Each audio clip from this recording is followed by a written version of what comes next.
identifikasi yang dilakukan oleh Menteri SDM yang notabene-nya kader PDIP. Pak Haris boleh cek itu. Kalau itu saya salah, saya siap berhenti dari menteri. Enggak, fair aja. Enggak, saya kira Pak Menteri bukan kader PDIP, Pak. Oh, salah ya? Iya dong, kalau begitu, cabut mohon maaf. itu. Saya pikir, ya saya cabut kata-kata Karena saya. kalau soal dibilang kader, nanti Bu Sri Mulyani juga dibilang kader, Pak Basuki dibilang kader. Saya mohon maaf lah, saya dengan mengucapkan Bismillahirrahmanirrahim, saya cabut kata-kata saya mohon maaf Pak Deddy, kalau itu salah. Yang diasumsikan seolah-olah bahwa Bahlil membagi-bagi iup, kalau ini ada bahasa bocor halusnya nih. Kalau rakyat miskin dikasih bansos, masyarakat elit dikasih iup. Ini kan bohong besar sekali. Belum ada itu pembagian iup berdasarkan Perpres 70 itu. Belum ada sama sekali yang dibagi. Yang ada seuzon aja bawaannya. Bahkan bau amis. Mungkin karena saya orang Papua jadi badan saya tidak sewangi mereka kali. Sangat singkat, silakan Pak Bahlil. Pimpinan dan seluruh anggota Komisi 6 yang saya muliakan dan saya hormati, izinkan saya untuk menyampaikan hal teknis nanti ditulis seperti sahabat saya Pak Deddy tadi sampaikan. Namun ada beberapa yang saya harus stressing. Karena ini terkait agar informasinya tidak bias. Yang pertama dari Pak Prof. Haris menyangkut dengan pemberitaan salah satu majalah. Saya terima kasih.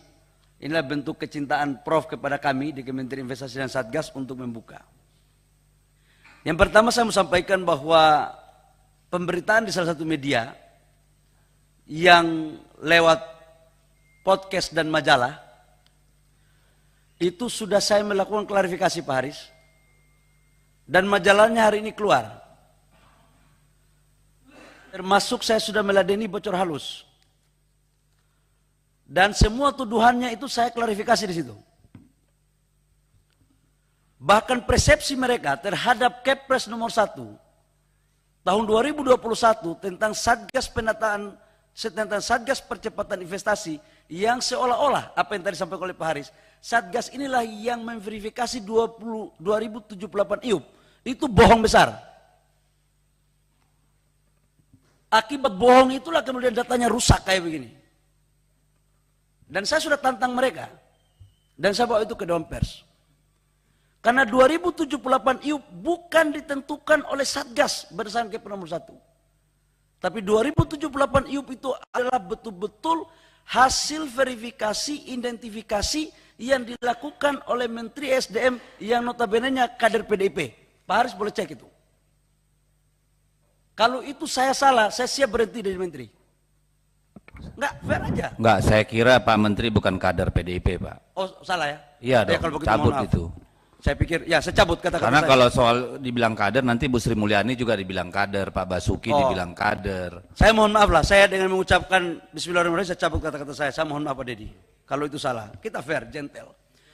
Jadi maksud saya adalah, teman-teman, bapak-bapak semua yang terhormat, kalau saya salah, saya akan bertanggungjawabkan itu. Saya fair.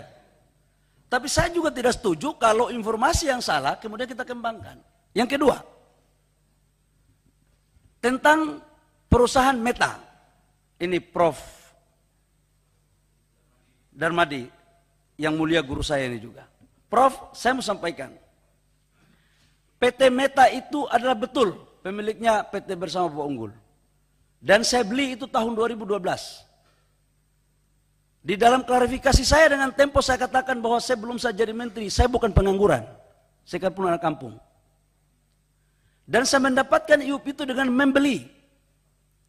Bukan hasil nego-nego. Bayar pajak. Pertanyaan berikut adalah kenapa dia tidak dicabut? Saya ingin menjelaskan di Tempo, di bocor alus itu juga sudah saya jelaskan belak-belakan di situ. Saya katakan bahwa syarat untuk mencabut IUP yang ditetapkan oleh Kementerian SDM yang seperti apa yang saya sampaikan tadi terkecuali apabila ada IUP yang tidak beroperasi akibat tidak ada RKAB, tapi karena memang IPPKH-nya belum ada, itu nggak bisa kita cabut. Andaikan pun kita cabut, kita harus pulihkan karena itu zolim namanya. Karena pengusaha punya hak untuk mengajukan IPPKH, tapi kalau IPPKH-nya nggak dikasih oleh pemerintah, memasukkan penjara itu pengusahanya. Dan saya kembalikan itu. Dan tidak hanya Meta, dan Meta itu sudah mengajukan IPPKH sejak 2015-2016, belum keluar, dan di 2022 itu baru keluar IPPKH-nya. Dan sekarang udah mulai bekerja. Jadi di mananya? Kalau itu membawa di pengadilan di Belanda dan di Den Haag pun, saya berani mempertanggungjawabkan itu. Itu pertama. Yang kedua. Yang ketiga tentang Perpres 70. Yang diasumsikan seolah-olah bahwa Bahlil membagi-bagi IUP. Kalau ini ada bahasa bocor halusnya nih. Kalau rakyat miskin dikasih bansos, masyarakat elit dikasih IUP. Ini kan bohong besar sekali. Belum ada itu pembagian IUP berdasarkan Perpres 70 itu. Dan saya sudah klarifikasi itu di bocor halus. Investigasi seperti apa yang teman-teman lakukan ini? Belum ada sama sekali yang dibagi. Yang ada seuzon aja bawaannya. Jadi Pak, mohon maaf, belum ada. Yang mulia, belum ada sama sekali yang dibagi. Sedikit pun. Biar clear ini. Jadi apa yang disampaikan itu. Yang kedua, bagaimana mengaktifkan? Kan yang di tengah itu, Pak Haris, itu adalah IUP nikel. Bahkan bau amis.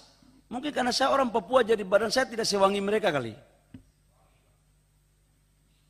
Saya sampaikan mereka di situ dan di keputusan Dewan Pers, Pak Prof, itu memang dijatuhi sanksi untuk meminta maaf kepada saya sebagai penggugat. Melanggar pasal 1. Dan teman-teman media pasti ngerti pasal 1 isinya apa. Termasuk substansi. Jadi kenapa harus kita perdebatkan sesuatu yang sudah dimaafkan? Minta maaf kan berarti salah dong. Kalau hari ini kita masih mengkorek-korek itu, mari kita diskusi kepada sesuatu yang salah. Dan bapak-bapak semua mengajarkan saya untuk berbicara sesuatu kebenaran. Jadi saya nggak mau tanggapi itu lagi gitu loh. Yang berikut, menyangkut isu ada UPT. Saya udah tanyain ini semua anggota Satgas saya. Jauh hari sebelum bocor halus keluarkan itu dan tulisan media itu, mereka wawancara saya doorstop. Saya katakan kalau ada yang seperti itu laporkan kepada aparat penegak hukum. Agar kita tidak terprovokasi dengan isu. Laporkan saja. Itu pun mereka tidak laporkan. Pemberitaan ada karena menyangkut dengan nama baik institusi yang saya pimpin dan menyangkut pribadi saya laporkan ke Barreskrim. Pak, kalau saya melakukan itu Pak, berpikir 70 kali lipat kali melaporkan itu Pak sendiri Pak. Dan saya minta kepada majalah itu, ayo bantu saya kita laporkan ini. Enggak media, kalau itu kan LSM Pak, saya enggak perlu tanggapi LSM karena itu dua hal yang berbeda. Kalau LSM itu kan membongkar, seolah-olah menggurita bisnis saya. Gagah juga saya Pak, ternyata punya banyak pengusaha, punya banyak perusahaan juga ternyata. Oh, perusahaan halal kenapa saya harus malu Pak? Terkecuali saya maling Pak. Kenapa harus aneh-aneh? Jadi saya ingin Ibu Lulu yang saya muliakan, mohon maaf Bu. Saya kalau terkait dengan urusan ini Bu, kalau itu betul saya melakukan pelanggaran, saya siap untuk bertanggung jawab. Jadi jangan sampai ini urusan barang ini dijadikan sebagai barang yang bikin kita pusing.